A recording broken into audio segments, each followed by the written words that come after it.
In case you haven't noticed, the race is on. The primaries are over. Well, most of them. More on that in a minute. Now it's time to hear from the candidates who won their primaries, or the ones who never had a primary opponent. In this episode, we're going to hear some fairly brief statements from 6 of them. 5 are running for offices that cover all of York County. 4 are running for statewide offices. 1 is running for Congress, and the 6th is running for State House from the Fort Mill area. And so, from York County, in the studio in the bonus room above the garage on the north side of Fort Mill, in the shadow of Charlotte, the buckle of the Bible Belt at the foot of Mount Belzoni, this is the York County Democratic Party's YouTube show and podcast. We call it YCDP TV. I'm Gary Pearce. I am your producer and host. And the candidates we're going to hear from are Sylvia Wright, running for Superintendent of Education, Mallory Dittmer, running for Congress, the U.S. House in the South Carolina 5th. That is the seat that Ralph Norman gave up to run for governor. It's an open seat, no incumbent. Jason Belton, running for Secretary of State. Tiffany Boozer, running for Comptroller General. And we did an extended interview with Tiffany during the primary. DeShawn Blanding, running for Commissioner of Agriculture, and we had a long talk with DeShawn during the primary as well. And finally, Jenny Desch. Jenny is running for State House in South Carolina's 26th district. So if your zip code is 29715, she's your candidate. A little business first. This video is from an event called the Fort Mill Forum on July 8th. And thanks to friend of the show, Lacey Lane, for providing it. There have been several candidate forums around York County recently, and there's going to be many more, I'm sure. And the YCDP TV media empire has been conspicuously absent. At least I hope you've noticed. It's because I've been having vision issues with a progressive disease called, and I'm pronouncing this very carefully, Fuchs dystrophy, F-U-C-H-S, Fuchs dystrophy. It's like I'm looking at the world through a layer of fog. It's worse in the morning, but it never really clears up. I first noticed it 2 years ago. It's been getting progressively worse. I can only drive short distances, and then only when my vision is at its best. It's variable throughout the day. It is very hard to work on my computer. I'm using all the adaptive technology built into Windows, and I can't see my video equipment well enough to operate it at an event. The good news is that I am scheduled for a cornea transplant in early August, and if all goes well, and it's a routine but still delicate operation, that should restore normal vision, and that will be life-changing for me. Maybe life-restoring is a better way to put it, because the disease has been life-changing. Recovery is going to take a couple of weeks. After that, I hope to be back out there in the world, media empire in tow, at as many events as I can get to. One more thing before we get to the candidates. Okay, actually 2 more things. Usually after the June primary, we can just kind of coast along until the November elections. Well, voting-wise, we coast along. The candidates and the media are in overdrive, of course. Do cars still have overdrive? Do the kids even know what I'm talking about? Everybody, I'm here today to talk to you about the overdrive gear in a car. You might not know about this because it's sort of an older thing. Anyway, it's frantic and only getting more frantic until November. And this year, there's no coasting for you, the voters, either. There are going to be 2 special primaries for York County voters to pay attention to.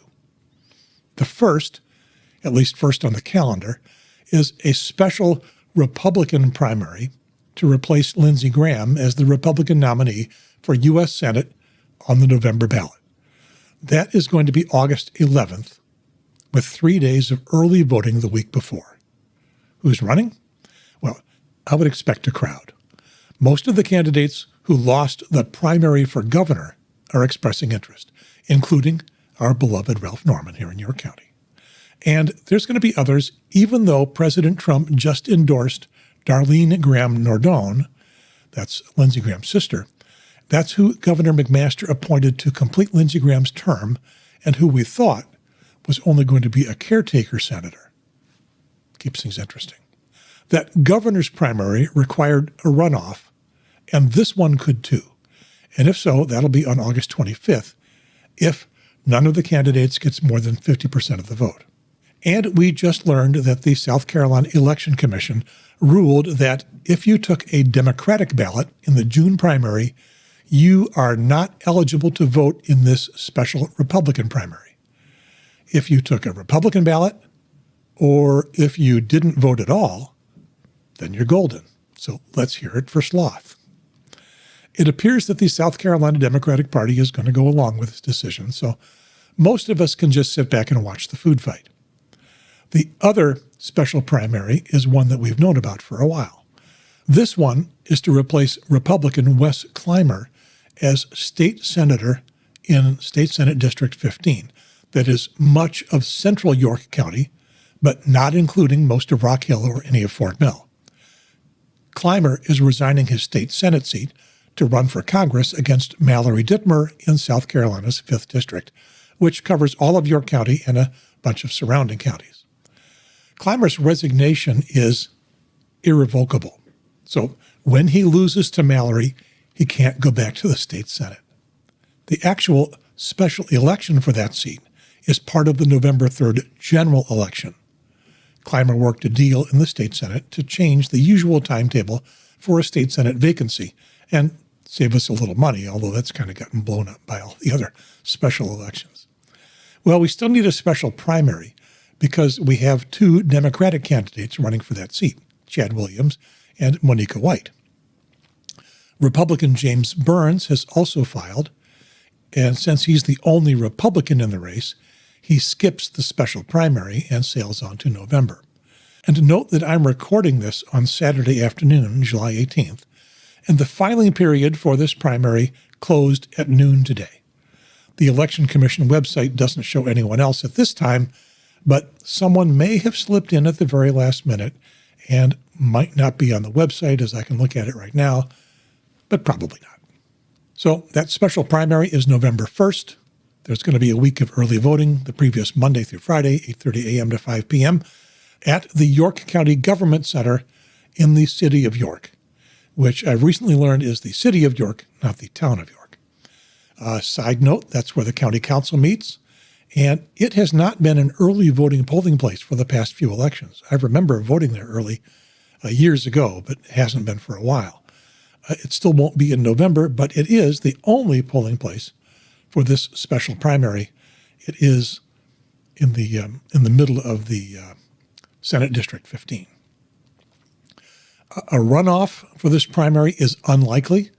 With only those 2 candidates in the Democratic special primary, it would take quite a write-in upset to trigger that, but sure, it's possible.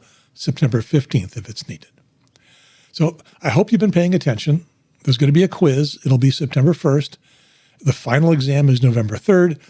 I would say it's an open book test, but that book is the YCDP website. It's got all this information in excruciating detail, but you can't take that into the polls, so study up. Is it finally time for the candidate forum? Almost. One thought first. If you're a Democrat, these are the candidates you're going to be voting for in November. There's no reason to expect different. In the past few decades, no Democrat running for these offices has been elected. That's just history. This is 2026. Trump's unpopularity has had coattails reaching into special elections around the country over the past year. Democrats won big in purple states. They won or closed the gap in red states. These candidates are reaching out to voters who have not typically supported Democrats. Yes, we need to get Democratic voters off the couch in huge numbers like we've never seen before. Why does that phrase sound vaguely familiar? But we also need to reach voters who are unhappy with what they've been getting from the Republican Party for a while now. And these candidates aren't just running against their opponents. They're running against the South Carolina habit of straight ticket voting. Down ballot Republicans have benefited from straight ticket voting for decades. They almost don't have to campaign. And the trend has been growing. Democratic candidates, from Jermaine Johnson and Annie Andrews on down, need to reach enough voters to break that cycle. And they need you to help do that. And so we begin with Sylvia Wright, candidate for Superintendent of Education. Again, my name is Sylvia Wright, and I'm your candidate for State Superintendent of Education.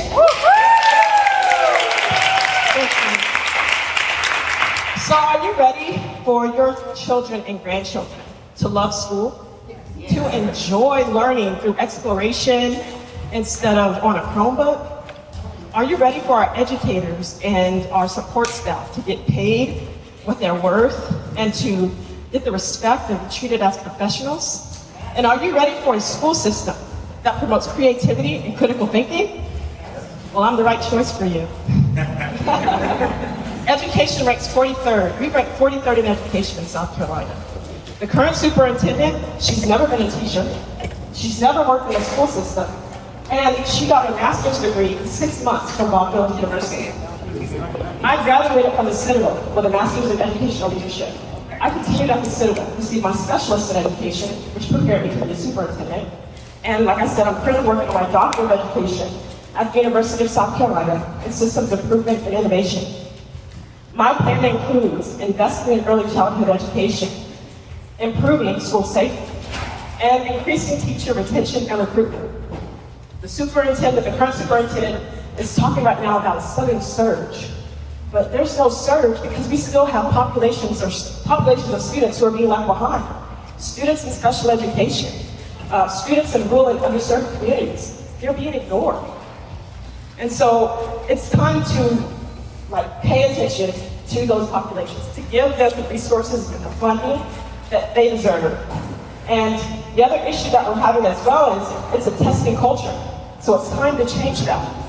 So my goal is to move from a testing culture to a growth culture, where we grow our students. And so if you're ready for that, then I'm the right choice for you.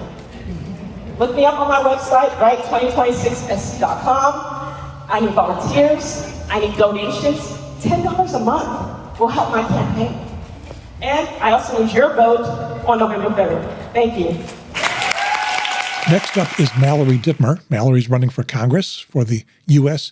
House of Representatives in South Carolina House District 5. That covers all of York County and well beyond. It's the seat that Ralph Norman gave up in his failed bid for the Republican nomination for governor, and so it is an open seat. Hi, everybody. So many familiar faces in here. I think maybe only familiar faces in here, which is amazing. But yes, I'm Mallory Dittmer, and I'm running to replace Ralph Norman in Congress.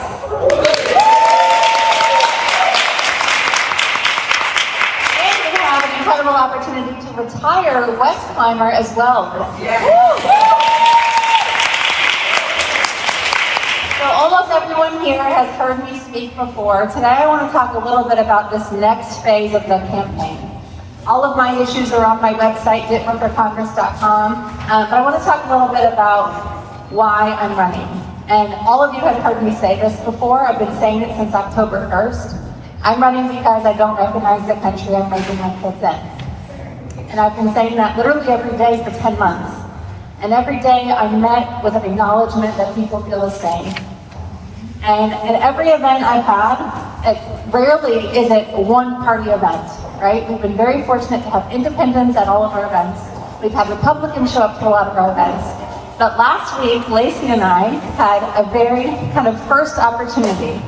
We went to Lancaster and literally sweat our butts off for their 4th of July festival last week. And that was the first truly vast majority Republican crowd that we've been in front of. I mean, I don't know that we met a single Dem that day, honestly. And they were proud Republicans, right? The vast majority of people I met, and we met a ton, were Republican, and the vast majority of people I met walked away saying I had their vote.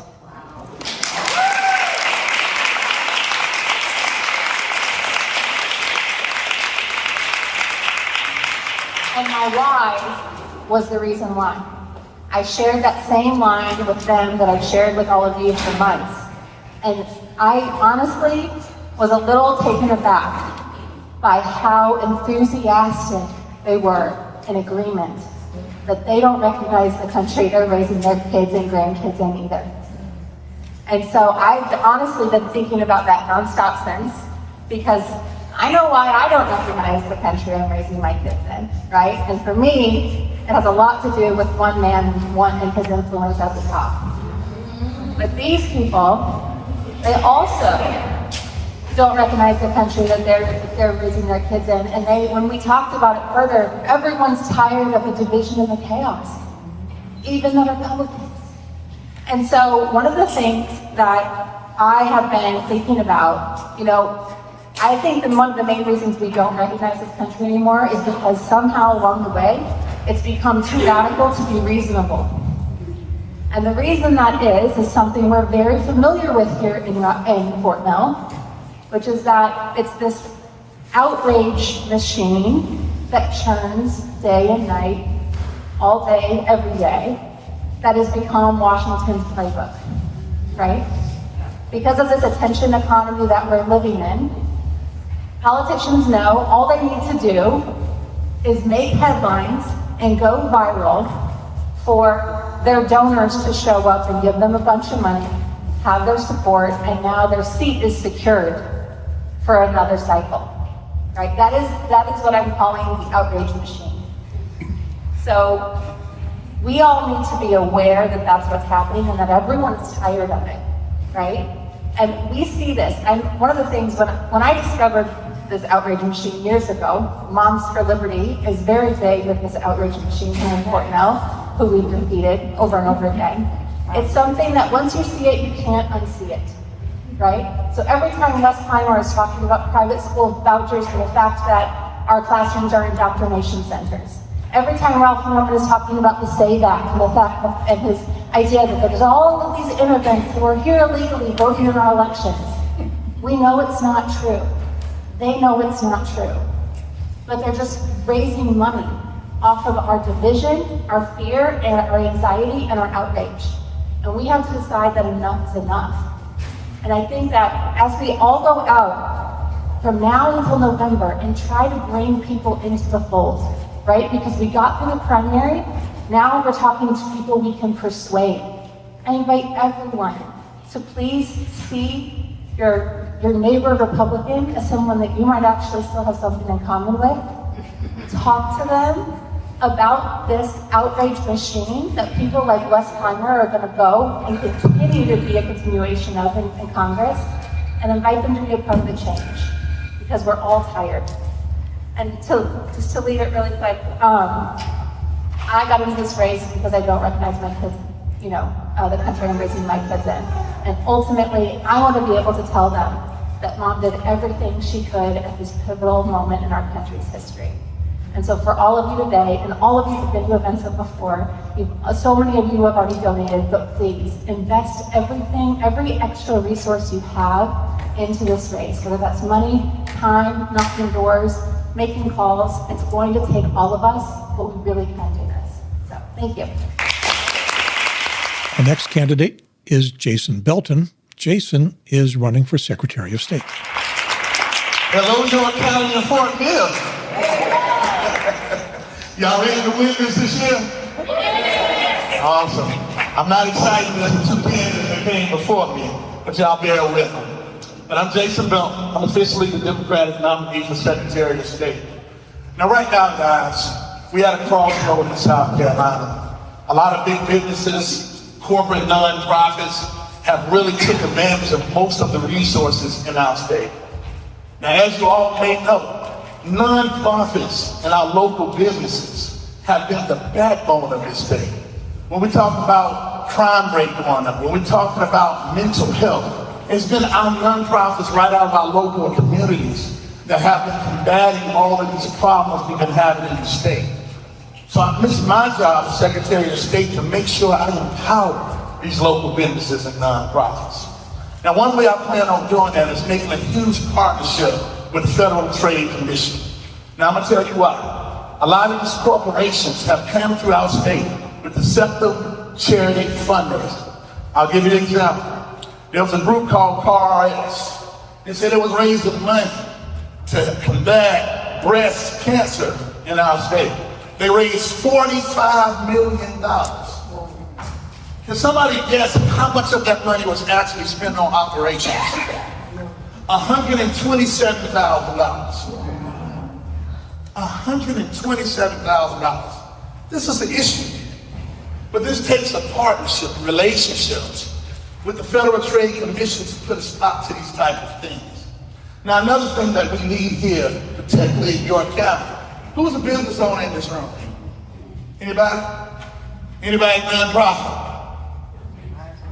We need to change that. We need to change that. We got so many skill sets in this area, and that's what keep commerce flowing the way that it needs to flow. But one reason it's hard to get businesses in a lot of our counties across the state is because we don't actually have offices in our counties. Everybody has to come to Columbia to get something done. But we got hard-working citizens that have been doing a great job doing the businesses, pushing the workers, but we need to put satellite offices in most of these counties across the state. Now, my plan of doing that, as you know, we have a lot of state entities that are in all of these counties that are already funded in the budget. Places like the DMVs. How easy would it be for us to just open up a window and have access for our local businesses and our nonprofits to get the same access that those of us that live in Richmond County, like myself, you can have that access. And it wouldn't hardly cost anything extra in our budget. This is the type of innovation that I want to bring to the state. Now let me bring you something that's dear to you. I don't know if you know, but leading into November, in the election that we plan on winning, there will be up to 200,000 voters that will be purged from the voter rolls. 200,000. Now, where do you think a lot of those voters are going to come from? They'll be right here in our party. So one thing that I want to propose to the state legislature is that we put constitutional authority over the election commission. Right now, the election commission is the one who manages our voter rolls. But we need somebody accountable to the voters. And right now, nobody in the election commission is voted by the voters, correct? So that's one thing that I want to place there. We need to have more accountability. We need more transparency. And I don't want to do business as it's been doing over the past few years. Now, what I want to end with, guys, we all were talking about we can win in November. We talked a whole lot about crossover votes and all this good stuff. Let me hear you guys say, we can win this. You got to say it like you mean it. We can win this. Right? We don't have to depend on crossover votes. Just here in York County, in our last midterm, you guys voted at 36,000. 36,000, a little bit above that. Give yourselves a hand clap. Give yourselves a hand clap. I just want to point out some numbers before I end this, hoping I'm in this 5 minutes. My job as Secretary of State is as well to make sure I'm keeping account of all the records that are feed to us. So let me give you some records. In the past 3 midterms, 17,750 voters from our community that are likely Dems in York County have been missing from the voter process as it came to the midterms. 17,000, right? So it shows we have some work to do. But if we remember, in 2020, when Jamie Harrison ran, 60,000 voted here in York County. Give yourself another hand. Guys, I'm talking over the numbers, and I'm letting you know there is a pathway to win. We have to bring these 60,000 voters back to the table.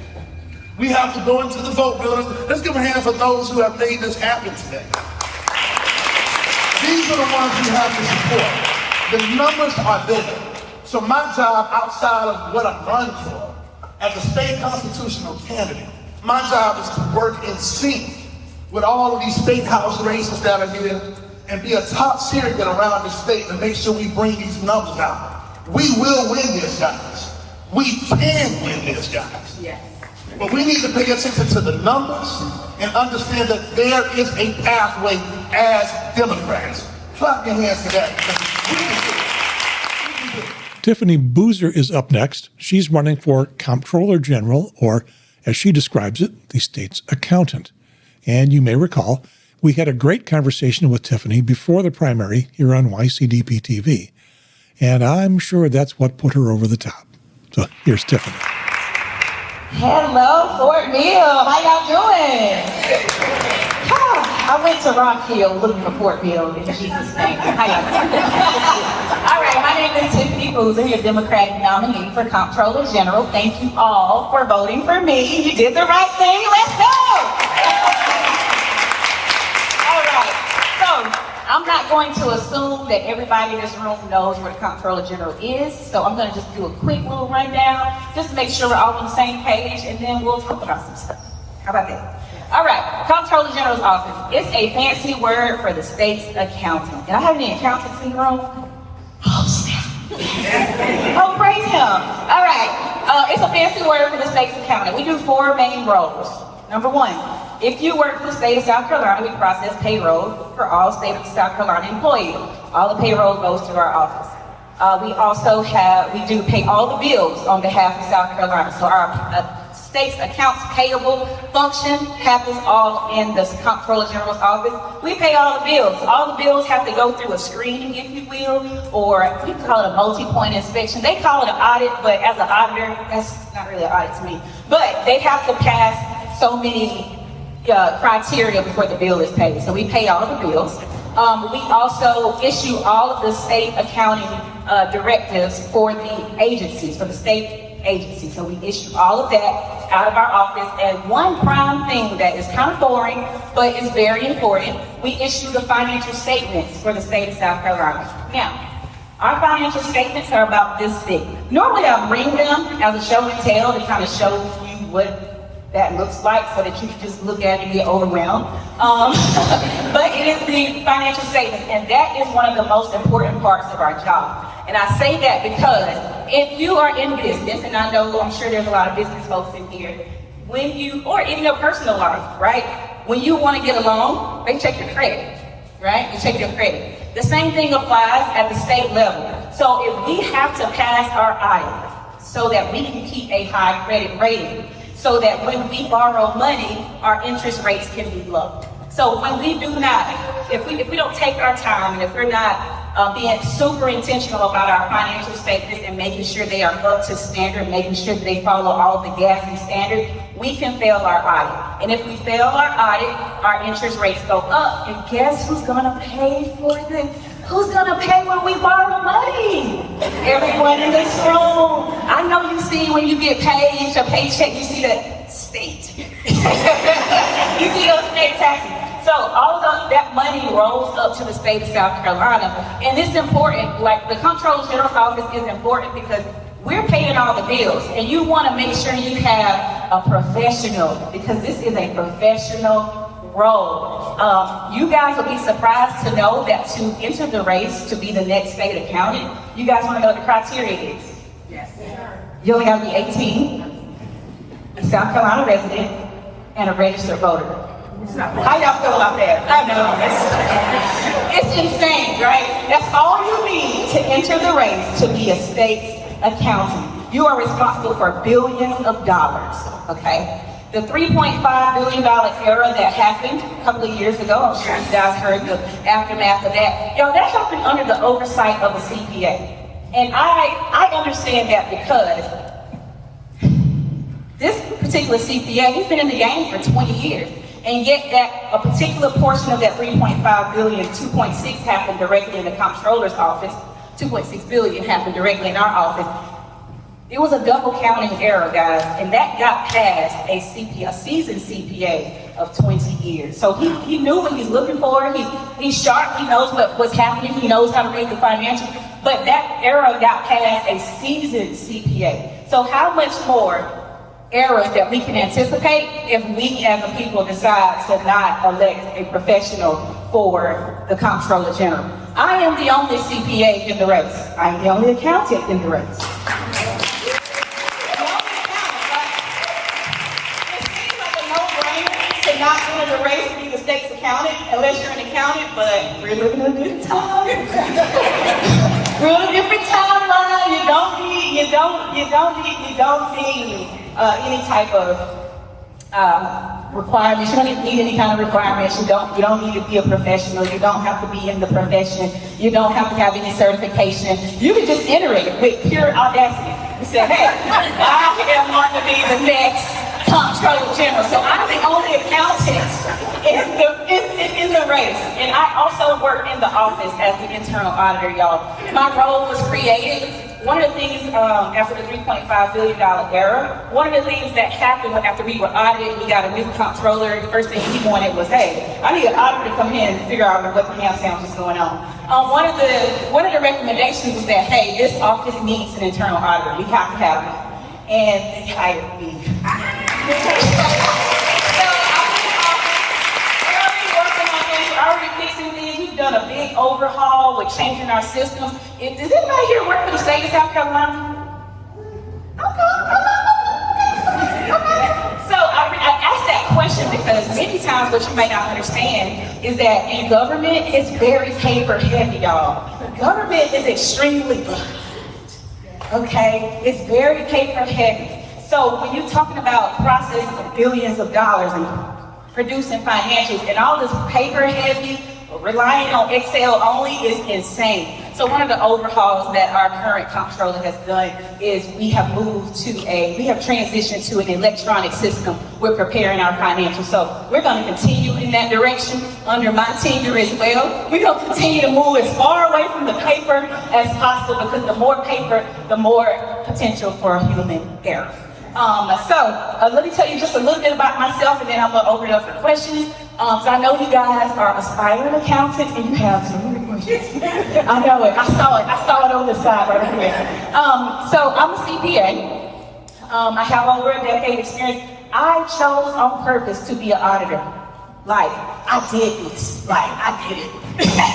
I did this on purpose. And I just so happen to be an auditor with personality. I know y'all like, I've never seen an accountant with personality. That's because I didn't choose accounting, it chose me. You know, I started out in nursing. So I've been doing this for about 10 years. And it's what I do. I've worked in private sector, I've worked in public sector. I started out in government, and then I left government for a while, and I went to public and, did some things in public accounting. And you can't stay in there long because they work you to the bone. You start to fall off the bone because you work so many hours. And then I decided to get back in government, and then this opportunity came and kind of, out of a random conversation in the office. We were checking out the race 3 days before the closing of filing, and it was like, oh, the only person in the race is that guy who had that audacity. Somebody in the office has to enter the race and save us, guys. Our current comptroller wouldn't run, so he's like, hey, I'm out of here. And we're like, no, wait a minute, wait. So we kind of had this random, silly conversation in the office, and it fell on my lot. Hey, it's gonna be you. It's gonna be me. So I win the race on the last day, and you guys have me. Thank you. Next is DeShawn Blanding, running for Commissioner of Agriculture. DeShawn also joined me on YCDP TV before the primary and got the York County bump. Good evening, everyone. Let's try this again. Good evening, everyone. I appreciate that. Good evening, everyone. Awesome. Hi, I'm DeShawn Blanding. I am proud to be the Democratic nominee for Commissioner of Agriculture. We have not had a Democratic nominee since 2010, if I'm not mistaken. So it's been roughly 16 years since we've had someone who actually ran for this position from the Democratic side. And for me, this is not something that was a hard decision for me. My background is in agricultural policy. I was at an event once, someone told me, he said, it seemed like your whole life was preparing you for this moment. And in many ways it has been. I was involved in agriculture since I was a child. My grandparents on my father's side was a fourth generation farmer. The great-grandson of an enslaved man who was able to start a small farm, pass that on to his son, who grew it into a 400-acre farm. But in 1929, who remembers what happened in 1929? The Great Depression. We lost our entire farm operation. But my great-grandfather was resilient and came back and got about 150 of those acres that we still own today. The problem, though, is in the 90s, when my grandfather got older, he told his kids, find anything else but agriculture. He said, find another industry, another field. He didn't necessarily discourage them, he just didn't encourage them to go into farming because the road was hard. And that was back in the 80s and 90s. And unfortunately, things have not changed much since then, especially in the state of South Carolina. In South Carolina, we rank 7th in the nation for worst food security. That means people are going hungry in our nation, 7th in the nation for worst hunger. But we have a $51 billion agricultural industry. So that means what we're producing is not actually getting to people on the ground. And so for me, it reminds me of my family's legacy. And so I spent my whole career trying to change the agricultural system. I worked in agricultural policy in Washington, D.C. I spent about 10 years doing advocacy work. I actually worked for the United States House and Senate committees on agriculture. And then I moved home a few years ago to help caregiving for family. And my life has always been about service.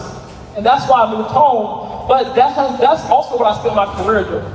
Because my family roots taught me at a young age 3 core principles that my mother always raised us on: faith, hard work, and respect for others. And those are the principles that I carry with me everywhere I go, and that's what I will carry with me as your next Commissioner of Agriculture. So that's just a little bit about who I am, why I decided to run, but what actually will I do with the Commissioner of Agriculture? How many of you in here have heard of the Commissioner of Ag before today?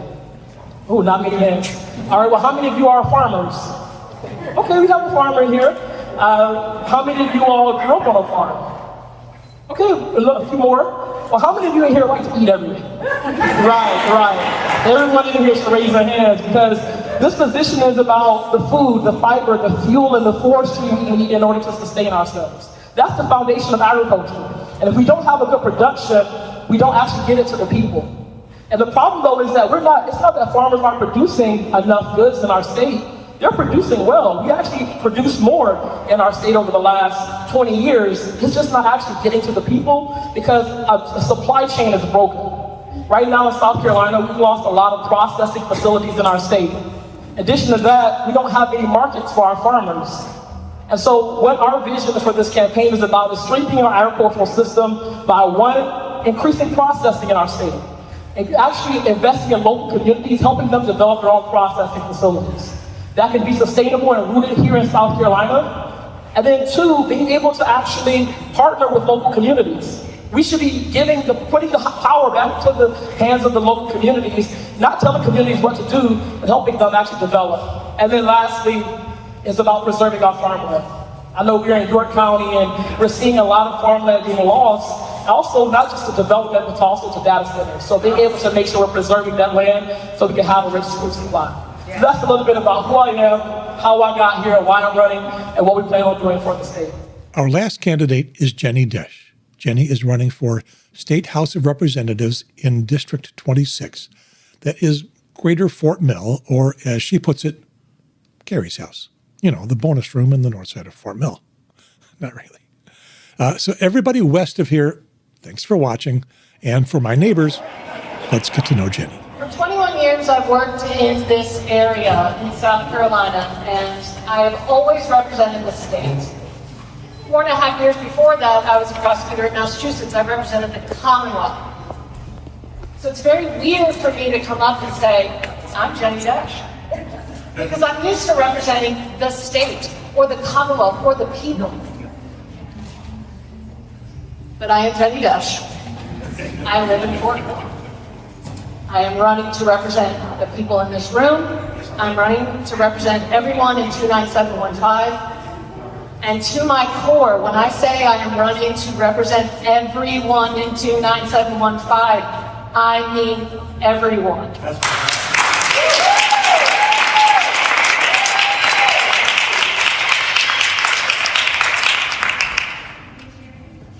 I specialize in domestic violence. And so maybe a little bit of my viewpoints on things might be a little skewed. I get to the point where I don't really believe anything that one person says. I look for the evidence behind it. The current state of politics right now drives me insane. One of the first things I learned in law school was about Sir Walter Raleigh. Who knows about Sir Walter Raleigh?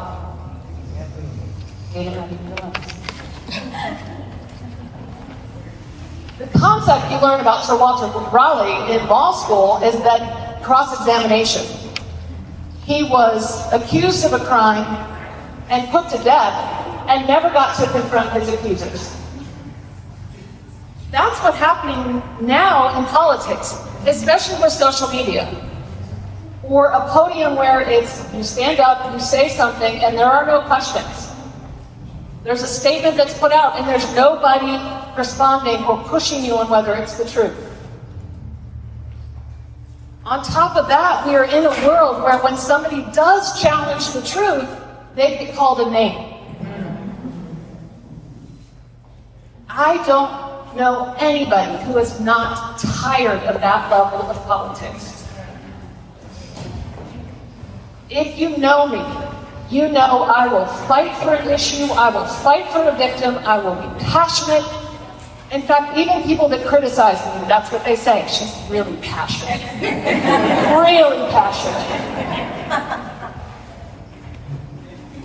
I'm passionate because I'm fighting for someone else, and I've spent my entire career doing that as a public servant. We live in a very nice area. We have good schools. Please vote to keep them that way. We have nice houses. We have growth. We have prosperity. But we have the same high gas prices as everyone else. Electricity is through the roof.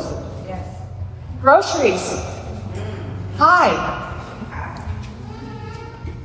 And the interesting part about having a primary on the other side and now a general election, how many got flyers in their home during the primary season? What was the fight in the flyers and the text messages? Keep it the same. I'm more conservative than you are. I voted for the bathroom bill. There was even a justification for redistricting. That didn't need to happen. Fort Mill didn't need to be split. I'm running because there is too much going from the top down, and I want to build from the bottom up. I believe in feeding children. I believe in education as early as we can get it. I want books in every home. I want money going where it should. When I've talked about this, they say, how are we paying for it? Guess what? You're already paying for it. You're paying for jails. It is so much cheaper to build a whole child than to pay for a broken adult.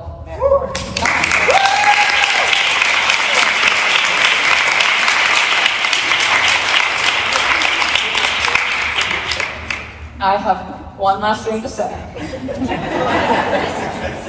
And I'll open it up. It is so easy to keep the nice people in Columbia, including my opponent. I like David. I've been friends with him for years. But because nice people are not prioritizing the needs, they're not listening to the constituents, the extreme voices are getting louder, and the moderate and the nice are getting quieter. That part. This is a moment, and you need to have the people there to meet this moment, and I want the job. And that is it. Thanks to all the candidates for coming to Fort Mill. Thanks to Lacey Lane for the video. Keep an eye on your social media for more candidate forums between now and November. And go to one or three. Bring a friend. Show your support. And that's it for this episode of the York County Democratic Party's YouTube show and podcast, known affectionately far and wide as YCDP TV. I'm Gary Pearce. Over and out.